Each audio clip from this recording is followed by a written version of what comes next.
আসসালামু আলাইকুম ওয়া রাহমাতুল্লাহ।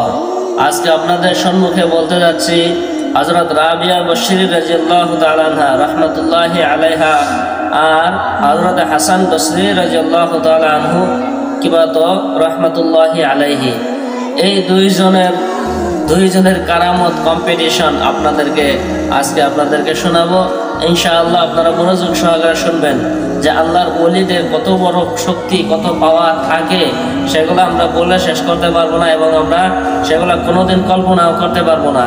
যেই কল্পনা একমাত্র আল্লাহ তাআলা যেগুলো দান করে এটা আমাদের কল্পনার বাহিরে, যেটা সর্বসাধারণ মানুষের দ্বারা সম্ভব না। কোনো একজন মুমিনের দ্বারা যে কাজটি করা হয়, যেটা মানুষের দ্বারা সম্ভব না, আল্লাহ তাআলাই করার তৌফিক দিয়ে সেটাকে বলা হয় কারামত। এবং যদি কোনো মুমিন ব্যক্তি না, গায়ের মুসলিম বা ফাসিক মানুষের দ্বারা অসম্ভব কোনো বস্তু দেখা হয়, যেটা সর্বসাধারণ মানুষের দ্বারা সম্ভব না, সেটা যদি দেখা হয় তাহলে মনে করবেন সেটা জাদু, সেটা কোনো কারামত নয়। কারামত এবং জাদু দুইটা এক জিনিস নয়, মনে রাখবেন।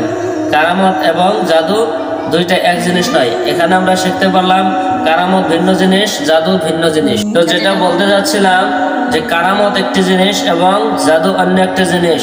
জাদু সেটা আমরা ওটাকে বিশ্বাস করে ওটার উপরে ঈমান আনা যাবে না, সেটা জাদু, সেটা যে কোনো একটা ক্রিটিক্যাল, তো ওটা কোনো ঈমানের সাথে সম্পর্ক নাই। এবং কারামত যেটি, সেটা হলো আল্লাহ তাআলার পক্ষ থেকে হয়, কোনো একজন নেক মানুষের দ্বারা হয়, সেটা আল্লাহ পাক কোনো এক নেক মানুষের মাধ্যমে করায়, সেটা সর্বসাধারণ মানুষের দ্বারা সম্ভব না। অসম্ভব কোনো কাজ সম্ভব করে, এরকম যদি দেখা যায় সেটা কারামত। আর সেই একই কর্ম যদি কোনো একজন নবীর হাতের দ্বারা ঘটে, যদি কোনো একজন নবীর দ্বারা অসম্ভব কাজ কোনো একজনে করছে, সেটা কোনো নবীর দ্বারা প্রকাশ হয়েছে, সেটাকে মুআজিজা বলা হয়।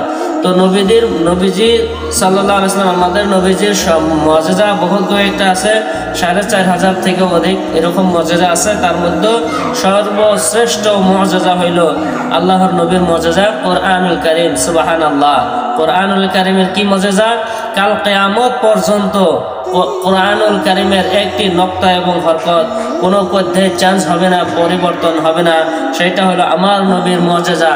আর আগের নবী এবং অন্যান্য নবী যারা আগে এসেছিলেন, ওনাদের কিতাব সমূহ, ওনাদের আইন বিধান যেগুলো নিয়ে এসেছিলেন, ওইগুলা সমস্ত কিতাব উম্মতেরা জালিয়াতি করে ফেলেছে। কিন্তু আমার নবীর উপরে যে সংবিধান আল্লাহ পাক নাযিল করেছেন, সেই সংবিধানকে কেউ জালিয়াতি করতে পারবে না। এটা হলো আমার বিশ্ব নবীর সর্বসেরা এবং শ্রেষ্ঠ কারামত। সুবহানাল্লাহ।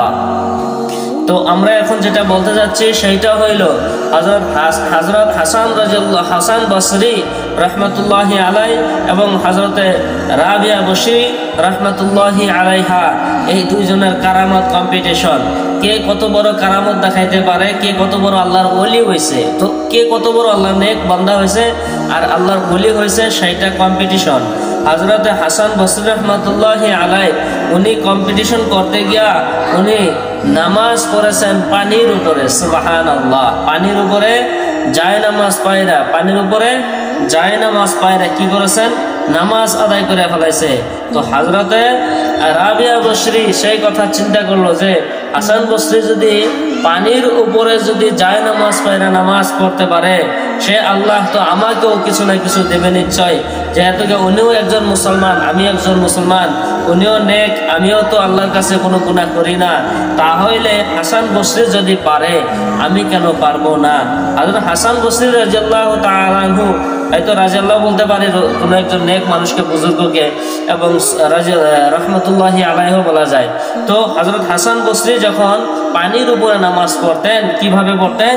উনি জায়নামাজ পানির উপরে রাখতেন, আল্লাহর কাছে সাহায্য নিয়ে আল্লাহর কাছে চাইতো, এবং আল্লাহ পাকের যেগুলো মখলুক, পানি একটি আল্লাহর মখলুক পানিকে বলতো, হে পানি, আমি আল্লাহর হুকুম আদায় করব, আল্লাহর ওয়াস্তে নামাজ আদায় করব, তুমি আল্লাহর মখলুক, তুমি স্থির থাকো, আমি নামাজ পড়বো, তুমি যাতে আমাকে ডুবায় না দাও, আল্লাহর কাছে আমি মদদ চাইতেছি। এইভাবে হযরত হাসান বসরি রাহমাতুল্লাহি আলাইহি পানির উপরে জায়নামাজ পড়ে নামাজ পড়তেন। সুবহানাল্লাহ, সুবহানাল্লাহ। তো এই কাণ্ড দেখে হযরতে রাবিয়া বসরি রাহমাতুল্লাহি আলাইহা উনি কি করলেন যে উনি যদি পানির উপরে নামাজ পড়তে পারে তাহলে আমি হাওয়ার উপরে নামাজ পড়ব। কারণ পানি যখন আল্লাহর মখলুক, আল্লাহর কথা শুনেছে, আল্লাহর দোহাই মেনেছে, আল্লাহর কথা, আল্লাহর হুকুম আদায়ের উদ্দেশ্যে হাসান বসরির কথা শুনেছে, তাহলে আমি হাওয়ার উপরে নামাজ পড়ব। কারণ হাওয়াও হইল আল্লাহর মখলুক, আমি হাওয়ার উপরে যায় নামাজ পড়ে দেব। হযরতে রাবিয়া বসরি কি করলেন, হাওয়ার উপরে যায় নামাজ রেখে বললেন, এই হাওয়া, তুই আমার এই জায় নামাজকে উড়াইয়া নিবি না, তলেও নিবি না, উপরেও নিবি না। আমার জায় নামাজ যাতে লটপট না হয়, আমি নামাজ আদায় করব আল্লাহের। তুই যে আল্লাহের মখলুক, আমিও সেই আল্লাহর মখলুক, কিন্তু আমি সেই আল্লাহের হুকুম পালন করতে আছি, সেই আল্লাহকে আমি সেজদা দেব। ওদিকে তুমি এদিক সেদিক করবা না। হাওয়া ওই দিক সেদিক করে নাই। হাওয়ায় কি করছে, হযরত রাবিয়া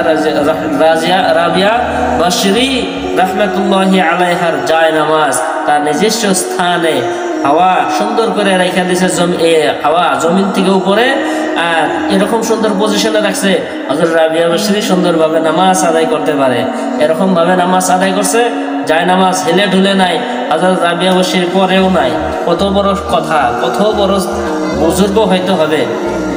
তো এইটা ছিল ওনাদের বুজুর্গিয়াত, কারামত। ওনারা অত বড় বড় বুজুর্গ হয়েছিল যে পানির উপরে নামাজ পড়তে পারে, হাওয়ার উপরে নামাজ পড়তে পারে। এটা কি আমাদের দ্বারা সম্ভব? আমরা বিছনার উপরে নামাজ পড়তে বসলেই আমাদের বিছনা তল দিকে চলে যায়।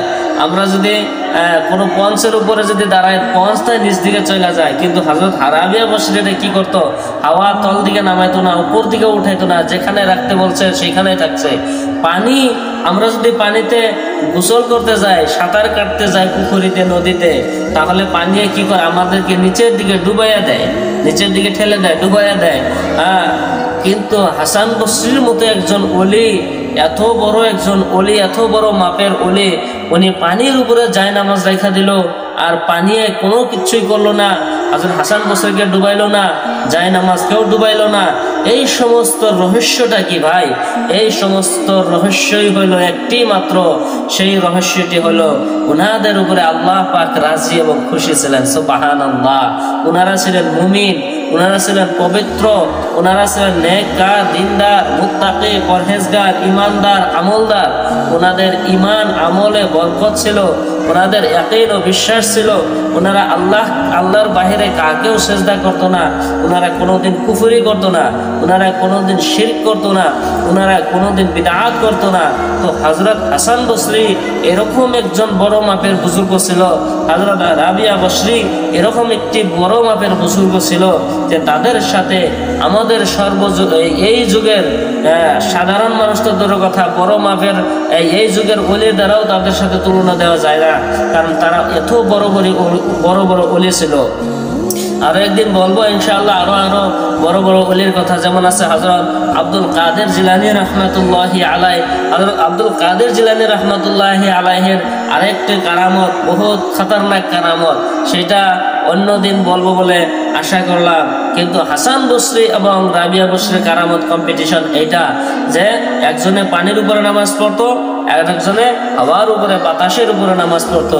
কেউ কম নয়, বাতাসের উপরে পড়নেওয়ালাও কম নয়, আর পানির উপরে পড়নেওয়ালা কেউ কম নয়। হাসান বসরি উস্তাদ, হাসান বসরি ছিলেন উস্তাদ। হাসান বসরি উনি ছিলেন বড় মাপের ওলি বুজুর্গ। হাসান বসরি আর রাবিয়া বসরি, বসরি বসর একটি জায়গার নাম, সেই বসর জায়গার থেকে ওনারা জন্মগ্রহণ করেছিলেন, ওনাদের স্থান ছিল। হযরত রাবিয়া বসরি রাদিয়াল্লাহু তাআলা আনহা উনি ছিলেন একেবারে গরিব, একবারে গরিব ঘরের পর একবারে গরিব পরিবারের মানুষ ছিলেন। ওনার মা বাবা একদমই গরিব ছিল, কিন্তু রাবিয়া বসরি এরকম ইবাদতের দিকে মনোযোগী ছিল, এরকম বুজুর্গ ছিল, দিনদারি ছিল। ওনারা রাত্রে ঘুমাইতেন না। রাত্রে ঘুমা আসলে, চোখে যদি ঘুমাইতো তাহলে চোখের কি বলতো জানেন? চোখের বলতো, এ চোখ, এখন ঘুমাইবার সময় না, এই দুনিয়া ঘুমানোর জন্য নয়, এই দুনিয়া ইবাদত করার জন্য। এই দুনিয়ায় যদি তুমি ঘুমাও, কবরে যাইয়া ঘুমাইতে পারবা না, আর যদি কবরে যাইয়া ঘুমাইতে চাও তাহলে এখন ঘুমাইতে পারবা না। চক্ষু সাবধান হয়ে যাও, আমার কাছে ঘুম আসিও না, ঘুমের চিন্তাও করিও না। এই ধরনের ইবাদত তাহারা করত, যে ইবাদতের মাধ্যমে আল্লাহ পাককে পেয়ে যেতেন।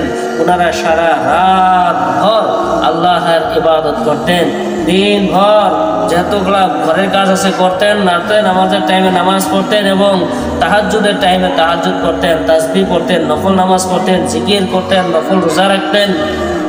ওনাদের ইবাদতের কোনো নমুনা কমই ছিল না।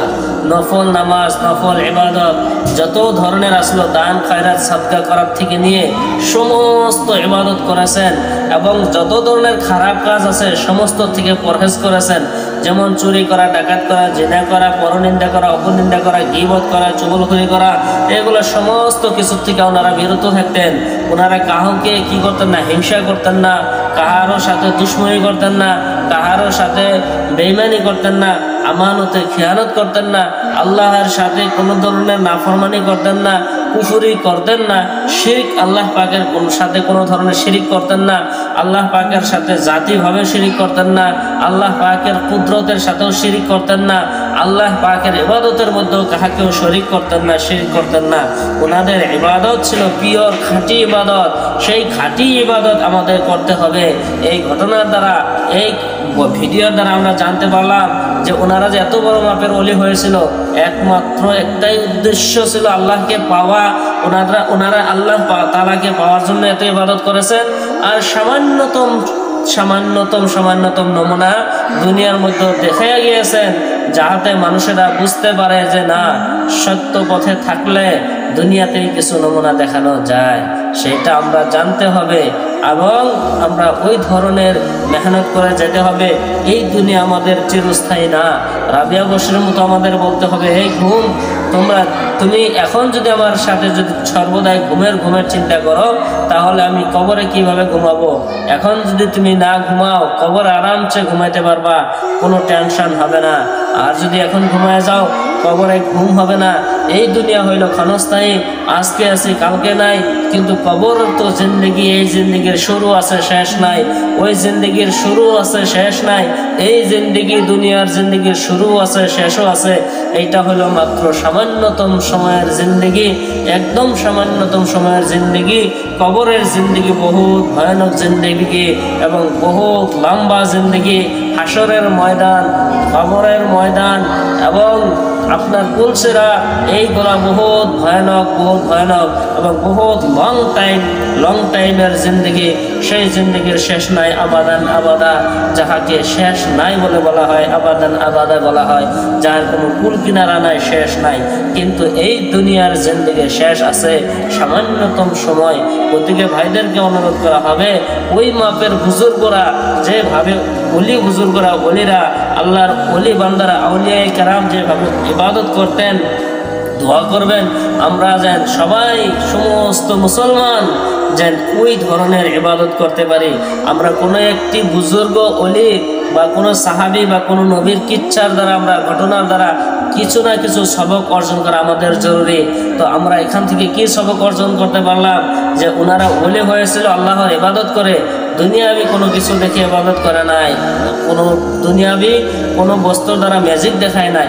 তো আমরা একটা বস্তু সতর্ক থাকতে হবে, অচম্বিত কোনো ব্যক্তি যদি আচানক কোনো একটি অসম্ভব ঘটনা ঘটাইয়া দিয়েছে, সেটাকে আমরা যাচাই বাছাই না করে তাহাকে ওলি মনে করে আমরা পীর বাবা মনে করব না ইনশাআল্লাহ।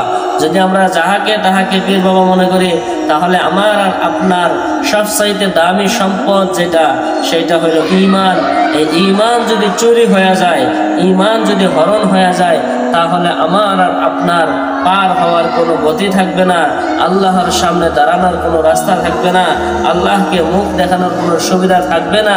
আল্লাহ রাব্বুল আলামিনের সামনে একদিন আমাদের যেতে হবে, সেই চিন্তা যেন আমাদের থাকে। গতিকে আমরা তাহাকে ইমানের ভাগ দেব না, তাহাকে ইমানের জিম্মাদারি দায়িত্ব দেব না। আমরা ইমান বিক্রি করব না, ইমানকে নষ্ট করব না। এই কথার উপর আমাদের অটল থাকতে হবে। আশা করি ভালো লাগবে ভিডিওটি। এই কথাগুলা প্রত্যেকজন উম্মতে মুসলিমের কাছে পৌঁছায় দেন, যাহাতে সবাই সবক অর্জন করতে পারে। আমাদের ইমান হইল সবচাইতে মূল্যবান।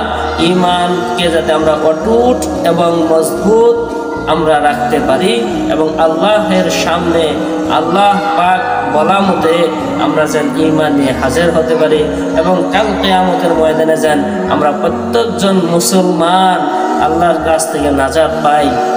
আল্লাহ পাকের নেক ওয়াদা, আল্লাহ পাকের যতগুলো ওয়াদা আছে, জান্নাতের কথাগুলো আছে, আমরা যাতে সেগুলো পেয়ে যাই। আশা করি আপনারা সবাই কমেন্টের ভিতরে এই দোয়ার জন্য আমিন লিখবেন। আসসালামু আলাইকুম ওয়া রাহমাতুল্লাহি।